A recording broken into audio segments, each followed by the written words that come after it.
humorist, after-dinner speaker, and recipient of the Mark Twain Award for 1976. Here's Gene.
Okay.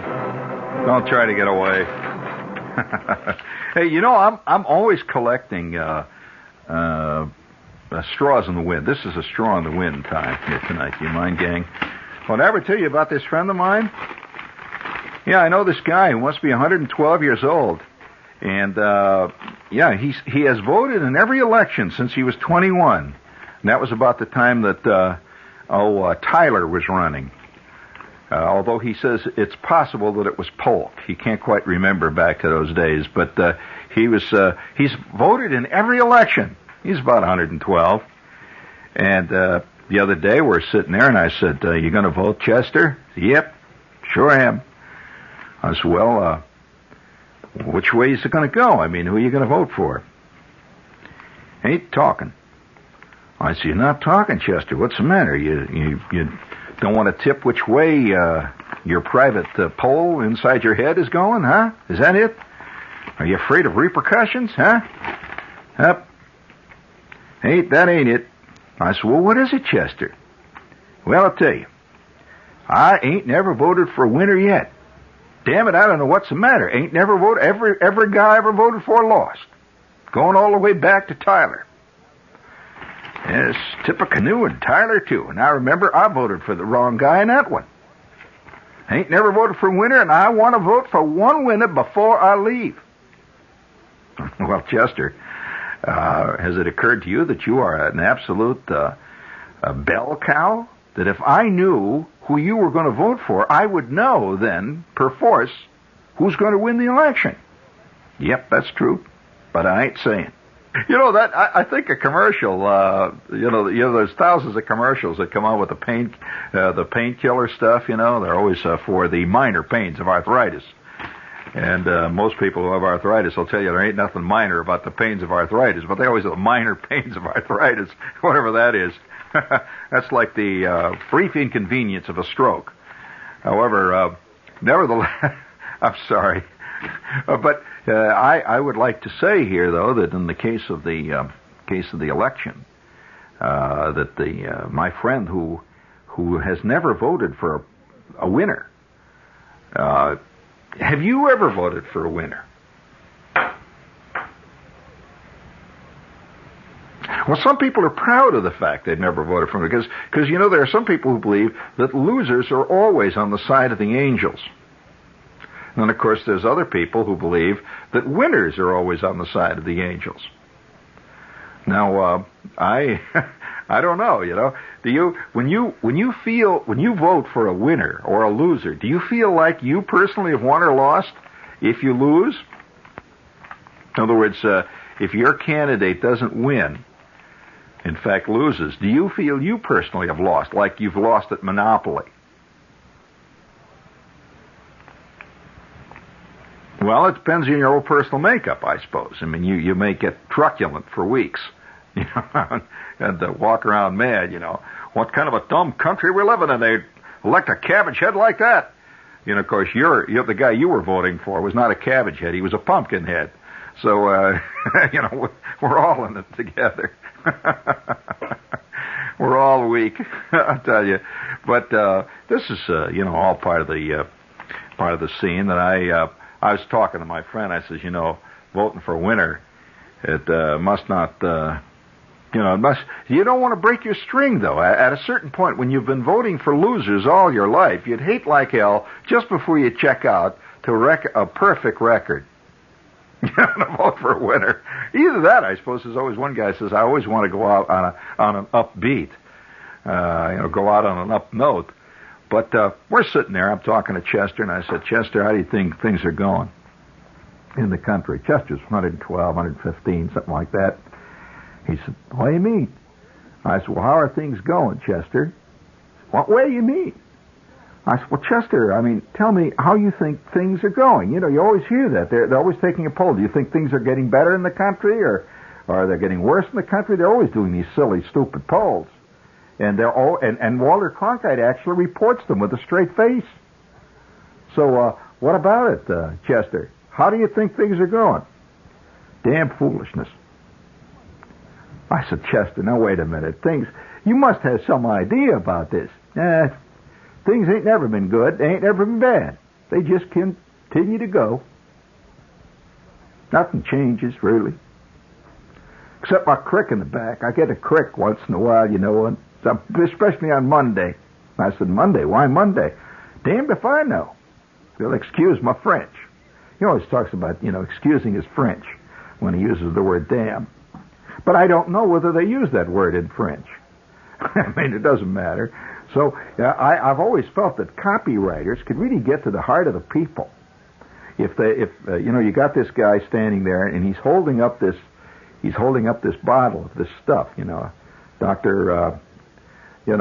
Ebenezer Bullard snake oil. See, he holds it up there, and he says, "This is for your crick in the back." Well, now I think a lot of people would understand that. This is for the crick in the back, instead of muscular discomfort. That's a crick in the back. You got a crick in the back, and you like that? You're watching me do the commercial there. People would say, by God, I got to get some of that down at the drugstore. I like that crick in the back. And, Chris, speaking of drugstores, they're magical places anyway, the drugstore. Have you noticed that old guy that keeps pushing that Crest toothpaste? And he doesn't seem to sell anything else in that drugstore. And, no, he's got all these people that come in that are constantly worried about fluorides. And he's there, he's got piles of Crest all over the place.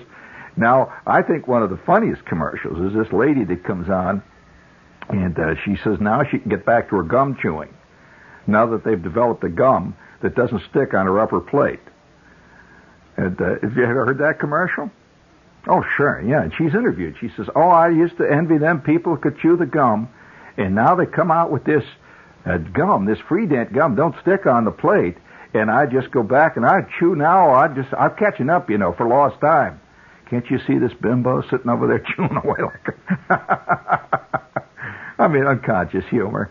So I said to Chester, me and Chester, we get along pretty good. I keep plumbing Chester's mind, because I think that if you talk to somebody who, has been around for 112 years, you may learn something. Now, that's not a popularly held view in America, who believes the younger you are, the more intelligent you are. No, that's a popular view, not yours, of course. Popular view is youth is in itself a form of wisdom. So, old Chester, see, he don't buy none of that, because he doesn't buy anything, actually. So, I said, Chester is of the school of thought, and there are millions of Americans like him. So I said, Chester, who do you favor in this election? Don't matter. I said, what do you mean don't matter? Ah, they're all crooks. Now that's a popular Chester view. Everybody's a crook. You've heard that. Chester then comes up with another Chesterism. I said, well, Chester, I think that's a little cynical. It don't matter one way or the other. We get along, no matter who gets in. Now that's true. That's very true. We'll get along, but that don't mean how we'll get along, but we'll get along. So Chester says, we get along. I said, well, Chester, what do you think is the most interesting time that you can remember living in? He thought about that. Well, I'll tell you, they was all boring. I said, Chester, did you tell me that they were all boring? Well, yeah, sort of boring. It's sort of fun, too. I mean, both. Sometimes it's boring, sometimes it's fun. Depends on whether or not they got anything going on down at the picture house. I said, oh, I see. Whether they got a good movie or not determines whether or not it's going to be a good week for you. Oh, no, he said, I don't go to no picture house. I just like to see them people going in.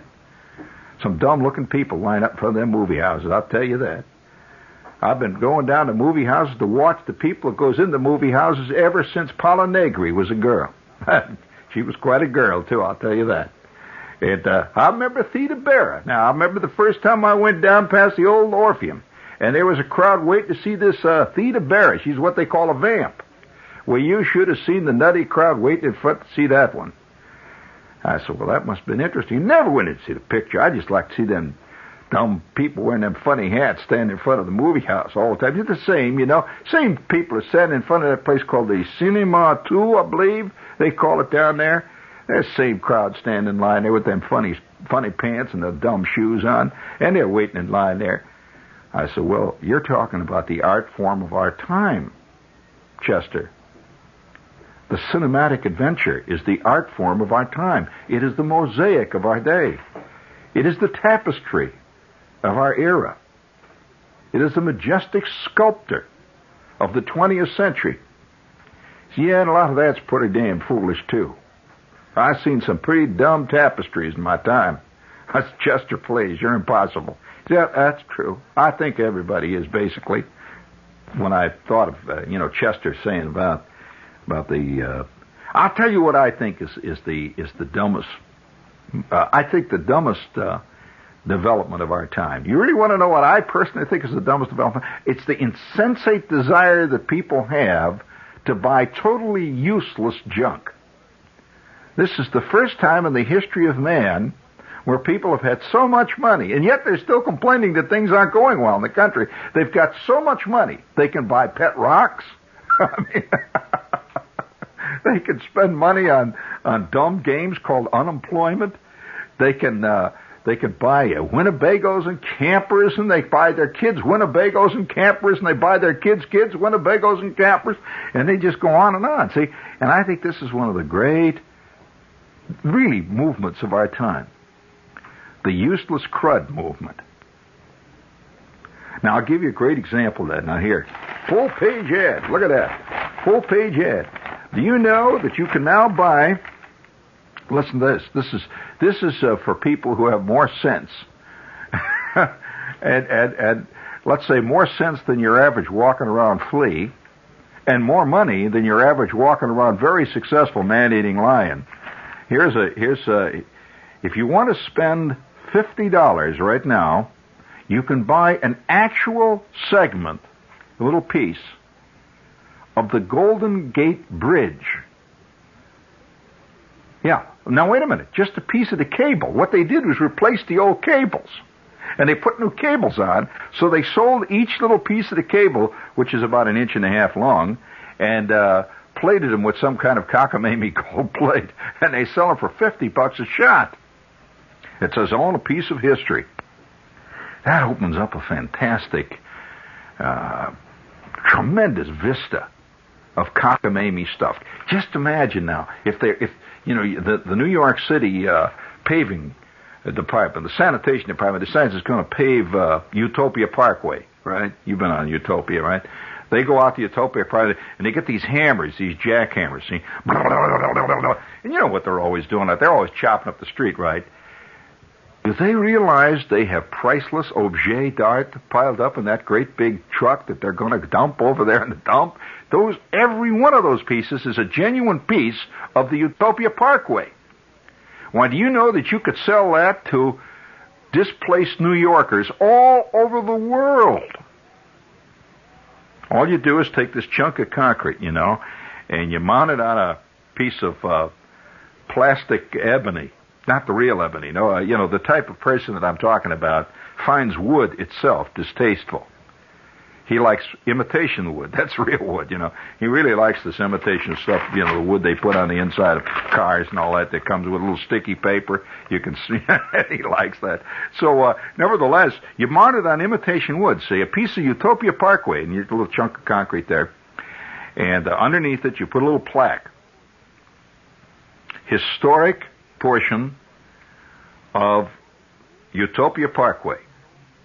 Removed from its original position, 1976, December 12th, an authentic piece of old New York. And then you have it signed in ink, on the bottom, Mayor Abraham Beame. God, you could sell millions of those. How's that for an idea, gang? 50,000 little guys named Manny are running out right now and buying pieces of Utopia Parkway. And nobody knows what they're going to do with this stuff after they get it. See, that's the trouble. You get a piece of the Golden Gate Bridge, and your first moment of excitement when you get it. You look at it and it has a little plaque on it, says Strands of History. It says 1936 they built this bridge. That's when they put the first wire up, apparently. And now you have a piece of it. At first it's exciting. Then after that it gets a little irritating because it's beginning to gather dust. Then sets in the third and the most final stage, a feeling of total foolishness because you did it. $50. Remember, we're not talking about something you can buy for a quarter. Well, all right. I have a friend. I'll tell you a little story about buying stuff like that. I have a friend. Now, this is in a sense very sad, but I have a friend who can't resist that stuff you see in the back pages of the New York Times, the Sunday Times. The silly section back there, where they're always selling stuff like surplus flamethrowers. And underneath this makes wonderful flower pot and great conversation item, that kind of stuff. You've seen that stuff. Well, he buys this stuff. And in a moment of excitement a few years ago, he went out and he bought an entire section, 6 of them all together, all hooked up with bolts, an entire section of seats from the Polo Grounds. Now, you know what the seats are like. First of all, they got a lot of obscenities carved in them. For starters, bad words. And there's, that's true. Ancient Polo Ground fans. Most of those bad words were carved in the last days of the Polo Grounds when the Mets were living there. And it was easy to have bad words for the Mets of those days. So a lot of them were carved into his seats now. Now the problem is, he has no idea, he's owned them now ever since they tore the Polo Grounds. He cannot figure out what to do with the damn things. You just keep them. Yeah, but have you ever tried to keep them in a very hip, modern apartment on Sutton Place? You don't sit in them. Have you ever sat in a seat at the Polo Grounds? 5 minutes and your behind's asleep. So don't come around and say you sit in them. In the best days of the Polo Grounds, sitting in a seat in the Polo Grounds was enough to give you a crick in the back. I mean, in spades. So you don't just sit in them. I mean, these make a park bench look like a $12,000 piece of Danish super stuffed velvet skinned upholstery.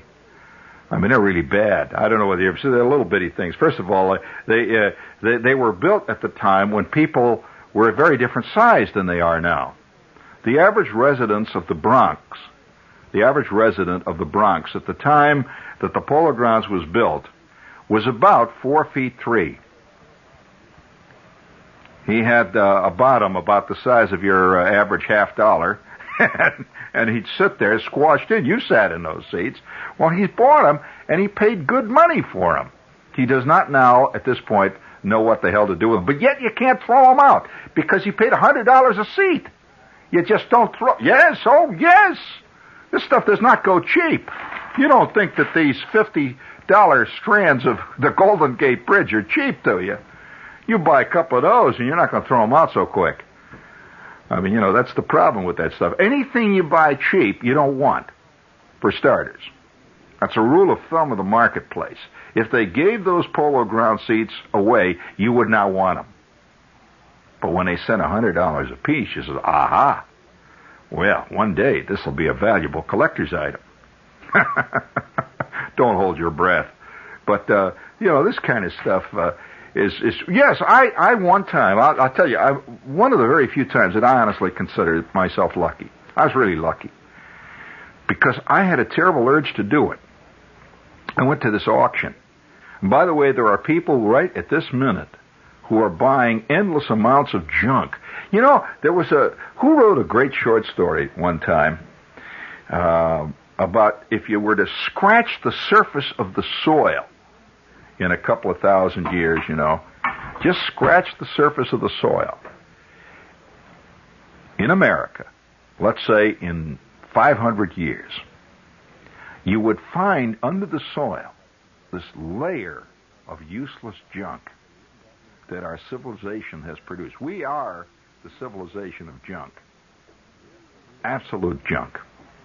Millions of Ronald McDonald plastic frisbees. And that's junk.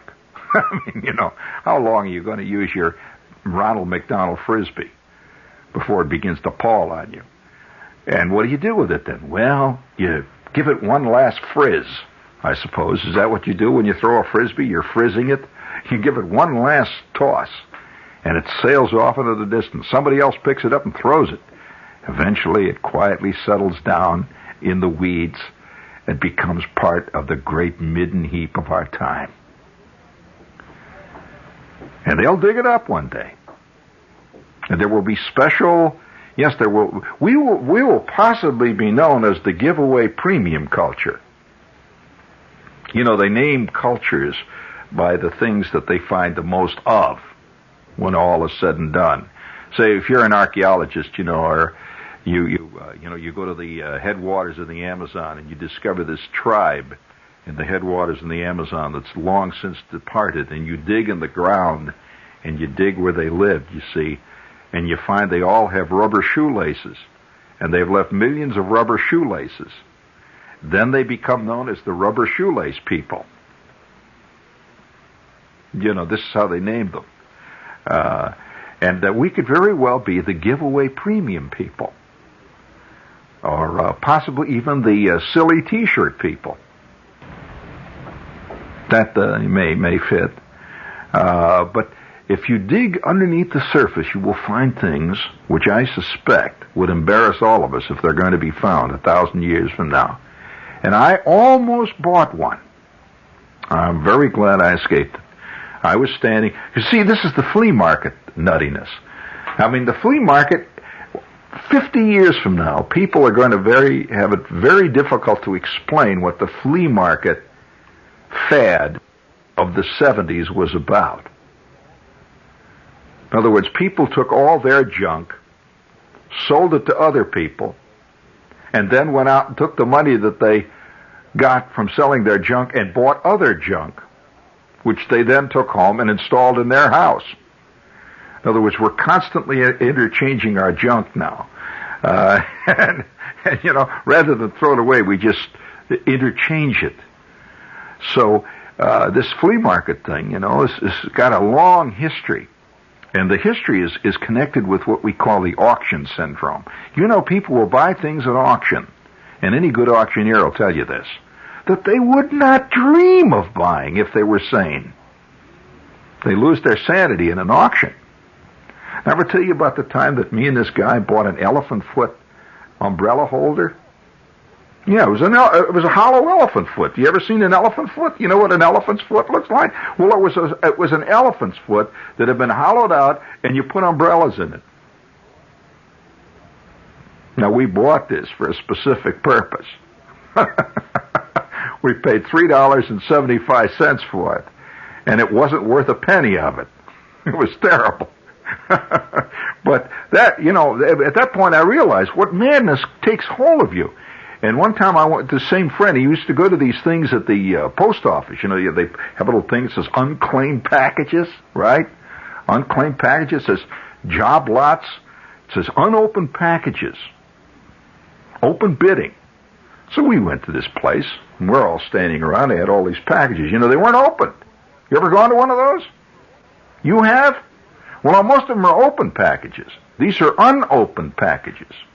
In other words, you didn't know what you were going to get. And so I'm standing there with Lee, this guy. It's a funny character. He's a sports announcer. He was a madman for auctions. So we went down there on our lunch hour one day, and this guy is standing up there, and he says, "Now I have a case number 174. 174. Weighs 16 pounds, 3 ounces. $22 in postage alone on this package. It was mailed all the way from San Francisco, California, to an unknown addressee, and it is now in this lot number 174. Number 174, how much am I bid?" And, of course, immediately some guy goes up and says $2. And they're all bidding, and finally it's sold. Well, Lee's face is getting red with excitement. And I said, "What? Come on, I want to get down and have something to eat." He said, No, I'm waiting to bid. I said, "What do you want to bid?" He said, "I want to bid on number 310.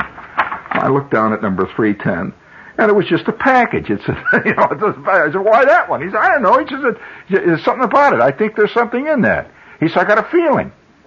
And so we waited, and sure enough, number 310 come up.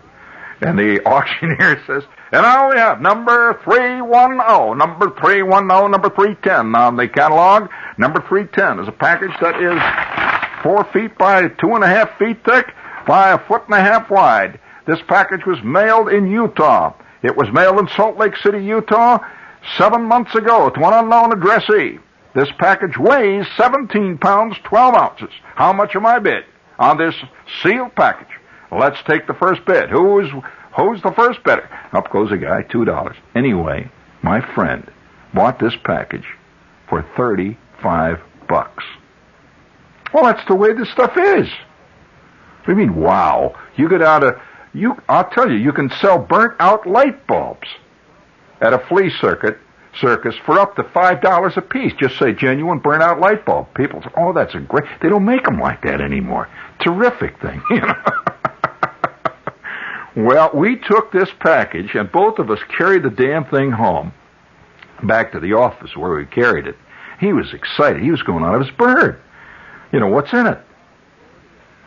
Well, we put it down on the floor of the office. We got the letter openers out, and we started to work on a package. Now, the package had about 15 pounds of this cellulose tape all over it.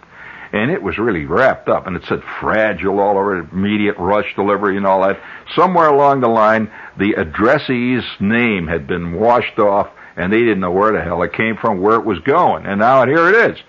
So we opened this thing up and turned it back. It had all kinds of cotton batting in there. It had all kinds of little pieces of felt to make sure that something doesn't break. We rip it open and struggle with it. We finally get this thing open, pull the cotton out, and what's in there?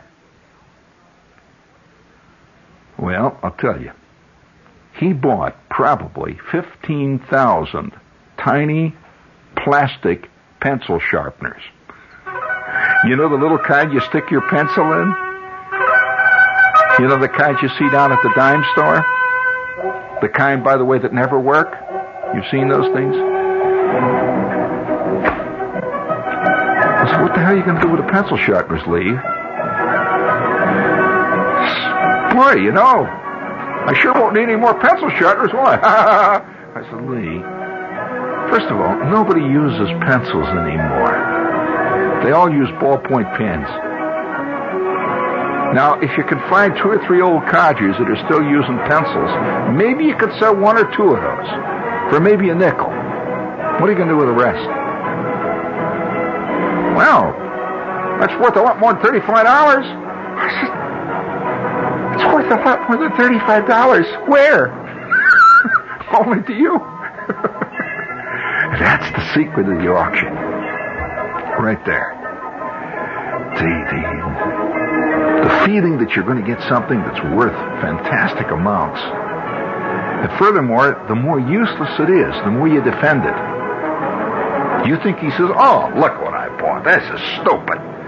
No way. He defended it. And 2 weeks later, where is he? On lunch hour? And who's standing beside him? That's right. Bidding on another thing. You know what he got the second time? Okay. This time he decided he was going to buy this round package. It was a round one, like a little drum. He figured there was something really important in that, some electrical piece of gear or something like that. We opened it up, and there were bottle openers in it. These little tin types, flat ones, And on the side, it said, elect Bielefeld for city assemblyman. We don't know where Bielefeld. How much did you pay for that? $15, $20. It was cheap at half the price. What the hell? It's only money. You've been listening to Gene Shepard, humorist, author, and recipient of the Mark Twain Award for 1976.